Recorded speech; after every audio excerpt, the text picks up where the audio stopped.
everybody, Dacob here. Welcome back to the Fashion Bunker. Today is a very special review. We have this textured and structured type of cottony canvas that is reminiscent of sands and dunes. Yes, we will be reviewing Christian Dior's Dune pour Homme. It's kind of an interesting thing because, again, I'm going back into the 90s. I am quite obsessed with the 90s lately, and going through my vault and all my perfume collection. Haven't been using this one in a long time, but it's a very special one. Why? Because my father bought this for me. And usually I would have to ask him, you know, if I liked something, then he would think about it and then he would get it for me. But this one, I don't know for what reason. From one of his trips, he just came home with a box, with a present. It was Dior's Dune pour Homme. Unexpected because I didn't ask him for this fragrance. This was one of those rare occasions where he brought it for me. And I thought that was a really lovely gesture. This was around 2002. The perfume was released in 1997. So it's 5 years after the original release of the fragrance. So it's still pre-reformulation time.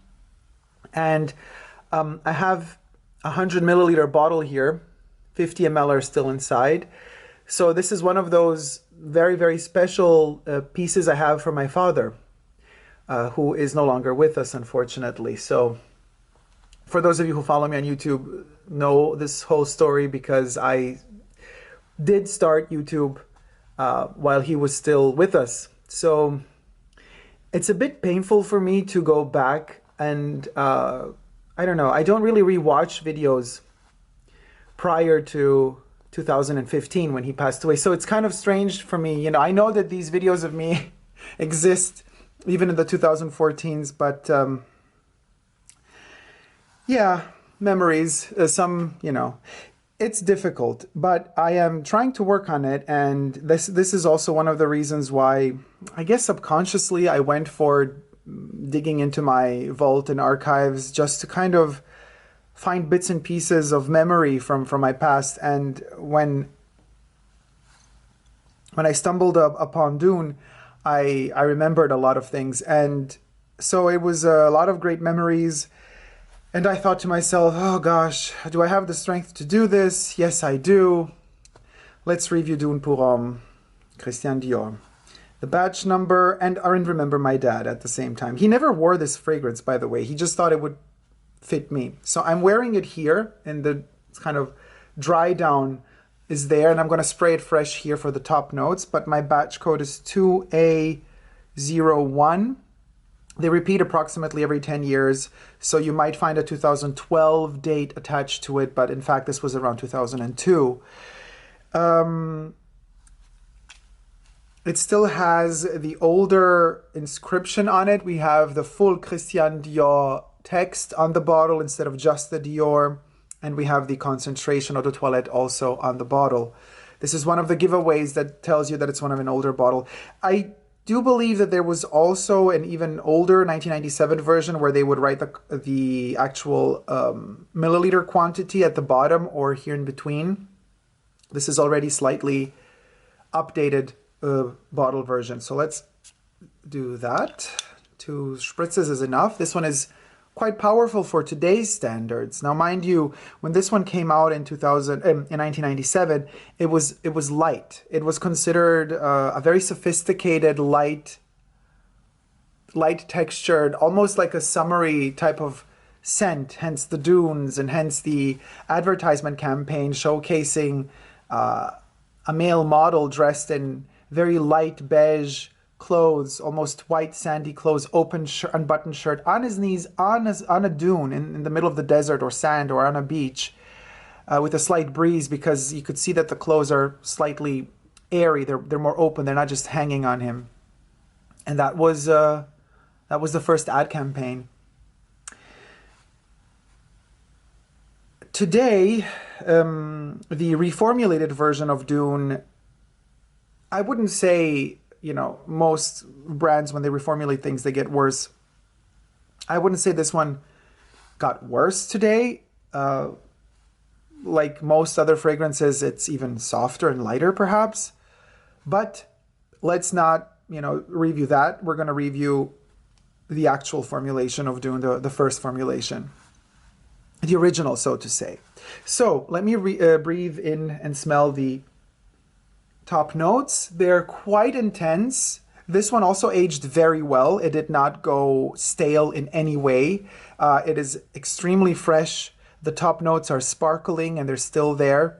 So, and also, how do I keep my fragrances? Well, first of all, I mean, I don't live in a very tropical country. So my humidity levels are usually not so high where I am. And the bunker, the fashion bunker, is actually quite dry and kept dry, so that's a very important factor. And temperatures don't swing abruptly from cold to warm. I know a lot of you put fragrances in refrigerators. I've noticed that actually does more bad than good, because even if you take a fragrance shortly out of the fridge, just spray it on and put it back into the fridge, that's a temperature shock for the fragrance, because it out of the cold, it just hits room temperature, and then you put it back into the cold. My fragrances live the best when they're just free, when they breathe with me, when they are in room temperature that slowly goes, from hot in summer to cooler in winter, but no abrupt swings. So I'm very happy that the only perfumes that I've had like over 20 years that do tend to, at a certain point, turn over and not be so good in the opening notes are Chanel pure perfumes that are in splash bottles that are openable, so a lot of oxygen comes in, and a lot of other things, pieces of your skin or dust. Especially with Chanel No. 5, the older batches, it can get quite stale in the top notes, but then the bottom notes, the heart notes, the base notes are amazing still. The dry down is always incredible. So that's something to that I've noticed in all of these years of perfume collecting. So, top notes, we have sage, basil, fig leaf, and cassis. Mid notes is rose, mignonette, fig wood bark, cedar, vanilla, tonka bean, and sandalwood in the base notes. So cedar, vanilla, tonka bean, and sandalwood in the base notes. Now this one is a fig leaf, which is in the top notes, and sandalwood, which is in the base notes. Composition. Fig leaf and fig bark are right there at the top, even though fig bark is in the mid notes, but it's what is predominantly present here, with the sandalwood taming them in the bottom.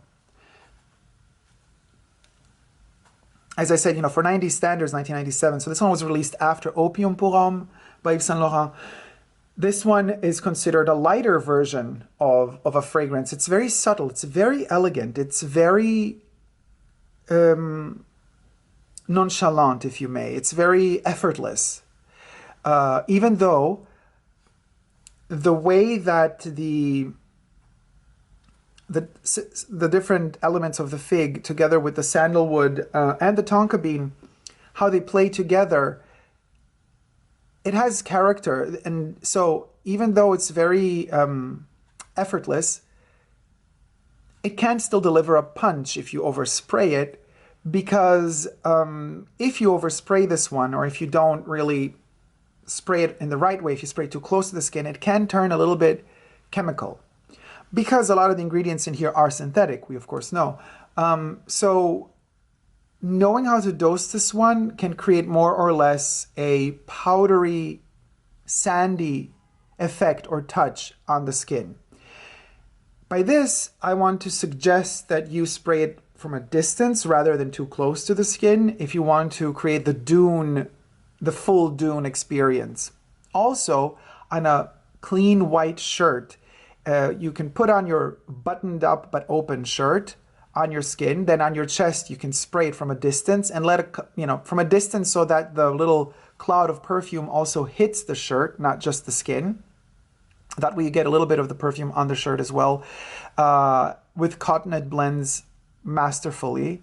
In fact, I'm smelling wafts of it because as I was spraying it on my arm here, it hit some of the cotton here. This is, by the way, Vivienne Westwood cotton jacket, really beautiful one, inspired by the Clint Eastwood bomber that she made. It's still in production. This is from the Spring-Summer 19 collection. It's so cool to kind of add fashion with perfumes in this very abstract way in a video. We have a Vivienne Westwood jacket serving us as a dune landscape. The lights are very powerful here and strong, so you don't really see, but also the jacket has, these are printed stains, like oil stains, onto the cotton to create shadows and more used utilitarian feel.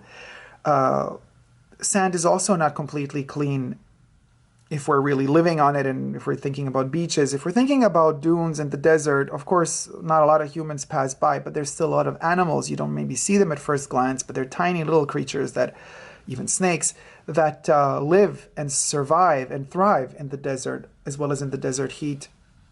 Dune would be one of those creatures.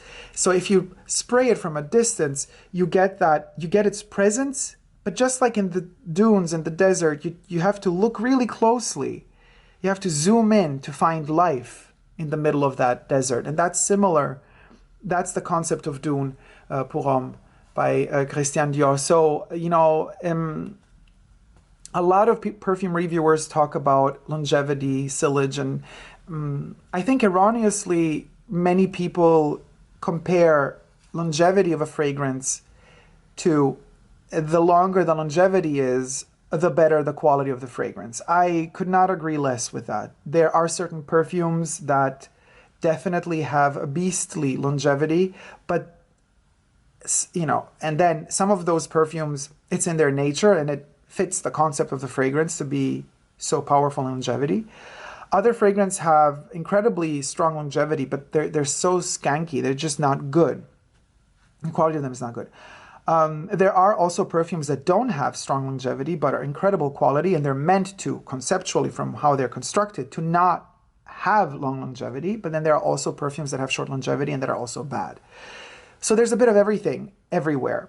This is a really good example of a fragrance that doesn't have beastly longevity, but the quality is amazing. And the fact that it doesn't have beastly longevity is good in this case, for me, because of the nature of the smell of this perfume. It has a very specific type of warmth in it, almost like a warm, sandy breeze covering you. And it's never overpowering, and it shouldn't be.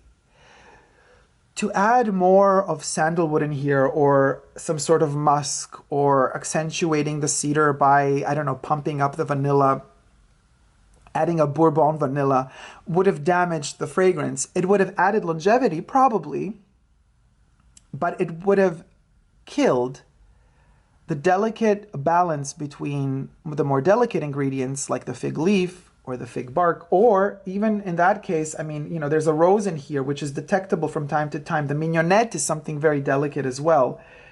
Sage, basil, you know, and the cassis.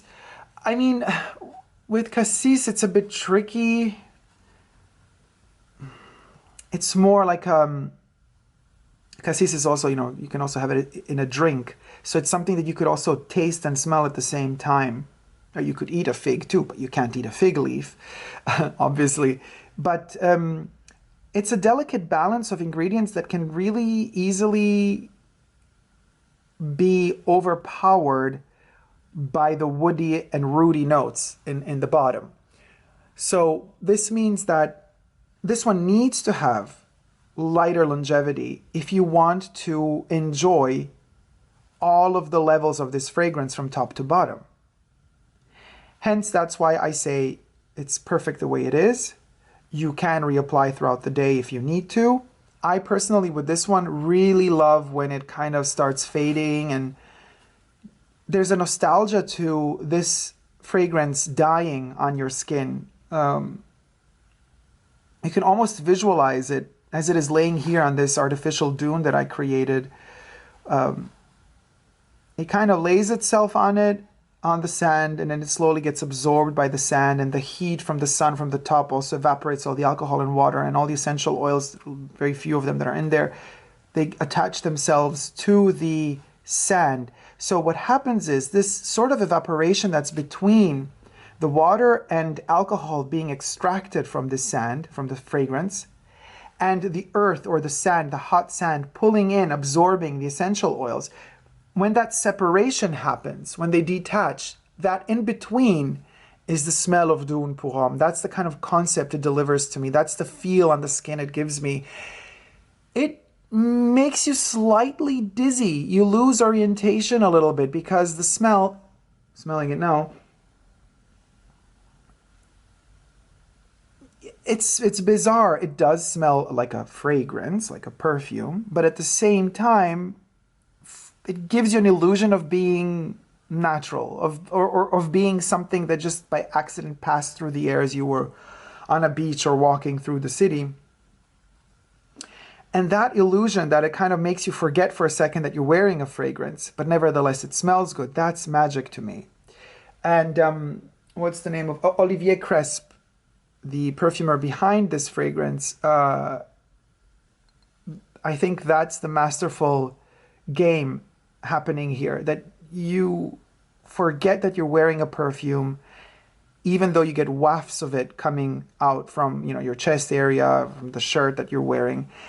And then there are other moments when you remember that it's a fragrance. And that's the concept that I was mentioning before of the sand absorbing the essential oils, the heat of the sun sucking out the water and the alcohol, and then the in-between is Dune pour Homme. That in-between is that smell that you sometimes forget is a fragrance. Another thing people mention when they talk about Dune pour Homme is the fact that it is a summer fragrance. Again, I could not agree less. I agree that you can definitely enjoy it in summer, but it is wonderful all year round. It is really good in autumn. As I'm making this review, we are at the beginning of autumn. It's officially still summer, but it's cold enough to be autumn. The leaves are already turning, changing color. And those hues of gold and amber and red, and they're gonna, you know, head into brown as autumn progresses. A wonderful period to wear this one because, again, fragrances are memory, and no other fragrance up until now, I mean, as of now, has not delivered a concept of kind of a memory of a dune, a nostalgia of a dune. And that nostalgia, you can smell out the summer in this one, even though it's autumn. And that is the beauty of it because, well, you feel and you allow yourself to feel the loss. Summer that is passing, the memory of it, you know, experiences you've had. This one is a very comforting, lulling type of memory. It sings to you of something that is gone. And it tells you that it is okay to be sad about it. But it also gives you hope because it tells you a new summer will come the next year. And so carrying with you that hope is a beautiful thing. And that's why this fragrance is really very good also in the coldest of winters. When it hits the dry down, this one in particular does not really go that extremely woodsy route. It actually tends to veer back to the top notes. It becomes greener. There's that mid-time in the mid-section or portion of the lifespan of this fragrance on the skin when you feel the warmth of the sandalwood. But as the last of the dry downs kicks in, it turns again. It's from that warm sandalwood, almost golden streak, it hits a green tone again. And we're back to a sagey, like sage / fig leaf. I don't want to say DNA, but I want to say characteristic of the fragrance, which can at times not be what you're looking for, because I'm so used to and I love when my fragrances hit the dry down that they kind of go into that warm area and that they hit that soft warm spot that I adore. This one doesn't. So sometimes I'm unpleasantly surprised because I wanted to hit the warmth, but it doesn't. But then sometimes I think to myself, that is actually quite revolutionary because it veers and turns. It's as if that dune in the middle of this desert, when you just think that the heat is gonna take over, all of a sudden a sandstorm happens or the wind starts blowing and it blows away the whole construction. And you have that kind of wind of sand that lifts everything again.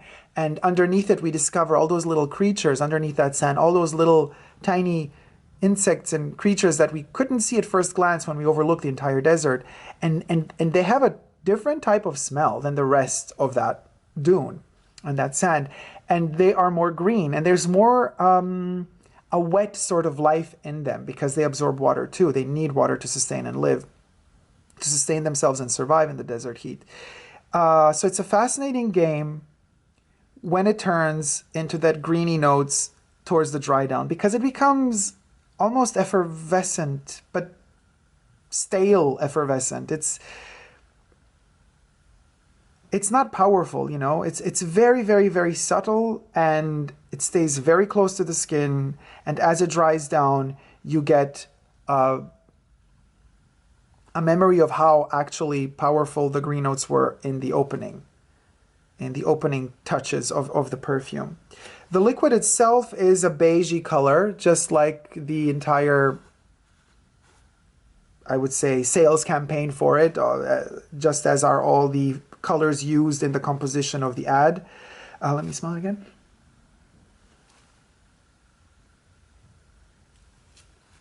It's a beautiful Dior fragrance that doesn't try too hard.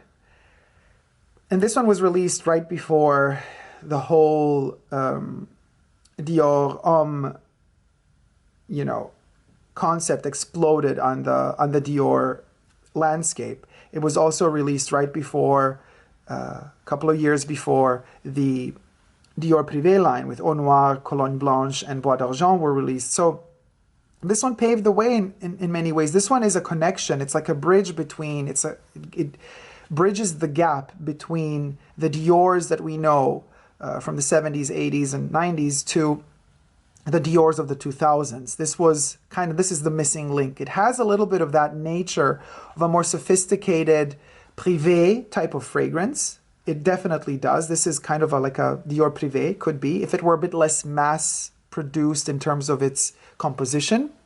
And it's also linked to the past of Dior, to all the 70s and 80s fragrances. So to me, it's definitely a must try, at least. You don't have to love it. But historically speaking, it's a very important perfume because it does link to very distinct and separate epochs and decades. Thank you guys so much. I hope you like this review. Thank you to my dad as well. Thumb up this video if you liked it. And if you haven't already but wish to, consider subscribing to my channel here on YouTube. I'm also on Instagram, Facebook, and Twitter. I'm also on Patreon, Super Dacob all spelled together. I would like to thank my patrons for helping the channel survive and grow. Thank you very much. Also, don't forget to check out my Ask Dacob new show that is now on YouTube, where you get to call in live and talk to me about all sorts of topics, questions that interest you, and we record that and then we show that on my YouTube channel. Thank you guys. I shall see you in my next video. Until then, never forget to never give up on love. See you soon. Take care. Bye.